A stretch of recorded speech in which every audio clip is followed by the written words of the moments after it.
Because I know it was a little 36-hour. Just share the story on what was that about? Yeah, it was made as part of the Philharmonic Cabaret in April this year, which is just like a week-long kind of boot camp. So, how many people were there? About 58. We had 58 people take part. Mixture of actors, musicians, writers, filmmakers, editors, sound guys. Several of them here tonight. In fact, we have two more of the crew on this film thing in the audience right now. Ben Martzett, who's there, is the camera guy, and Big Steve Island, who was our production manager. Right. But yeah, there was 58 people took part from a variety of disciplines, and it's part boot camp, it's part jam session. It's like company house, a studio space for a week. Come down, we had some cameras and some bits and pieces. People brought their own stuff down. It was about pooling resources and getting stuff done. And we made 52 films, I think, in the week. And they ran for, they varied from like 60 seconds to about, I think the longest was 11 minutes. And that was what, 6 months? Yes. Excellent. And in terms of learner, how was that driven? How was it driven? Nice. That came from the second day of the cabaret. I thought I really want to make a film, so I thought that they always say write about what you know, and I'm taking my driving test at the end of the month, and I cast my mind back 9 years ago when I first started to learn, and I learned with a lovely man called Jim Pratt, who was Pratt. And he was a really horrible, angry person. He wasn't pert, but he was just really angry and put me off driving for a very long time. And so, yes, it was kind of born out of that anger and upset that I experienced at the time. So during the kind of like this let's say boot camp, let's say why Steve? Go on. Well, why not? I know, but go on. He's the angriest man I know. And he read the script and he chuckled, and then he said, yeah, I'll be up for that. And one of the rules is once you say yes, you can't back out of it. So. That's true.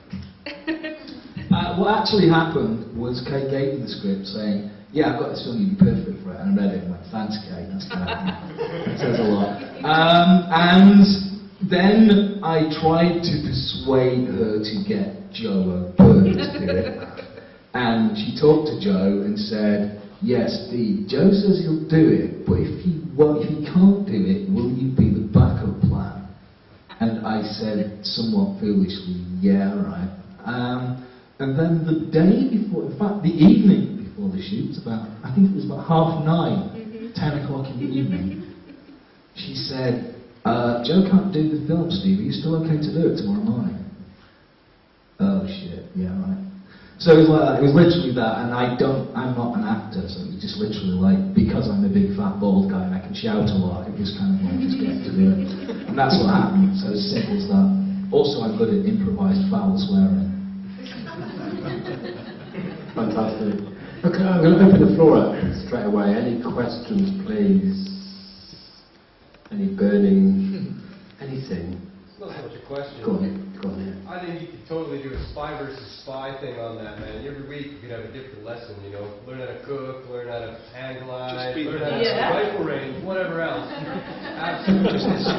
Learn how to hang glide. I should say foul language, absolutely, every single time. In fact, I think you should capitalize and explore that further. But yeah, it's definitely. How many ways can you get angry and kill? Is it worth pointing out also that nobody on that film can drive? Well, Steve can drive, but my husband can drive. Yeah. You had a stunt driver, lovely Mr. Murphy, the long-suffering Mr. Murphy, who still doesn't have that pie. Yes, I do owe him a pie still to this day for that film. But I can't drive. Kate can't drive. I can drive technically. I've got a driver's license, just haven't in 15 years.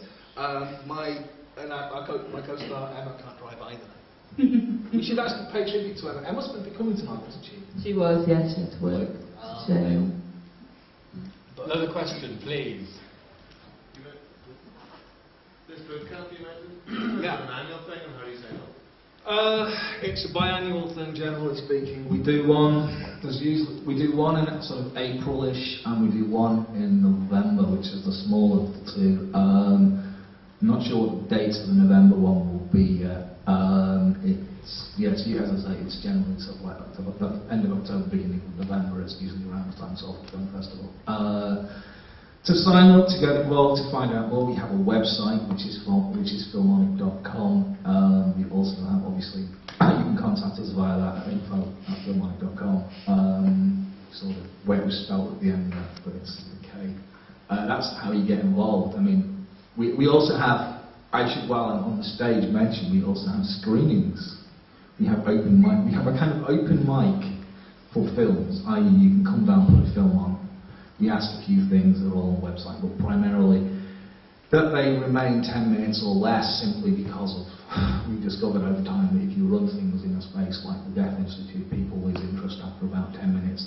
It's a kind of it's just the way it works for us. We've had a few that have run to 15, but we've got to know the filmmaker in advance, so that we know all the audience's attention. But yes, we have that, so come down, meet us, talk to us, and get involved that way. There's a few other guys who've been involved, so we had to leave early, but it's generally a good event, and it's a good way to meet new filmmakers and new talent as well, and see who's doing what in the city and the region really.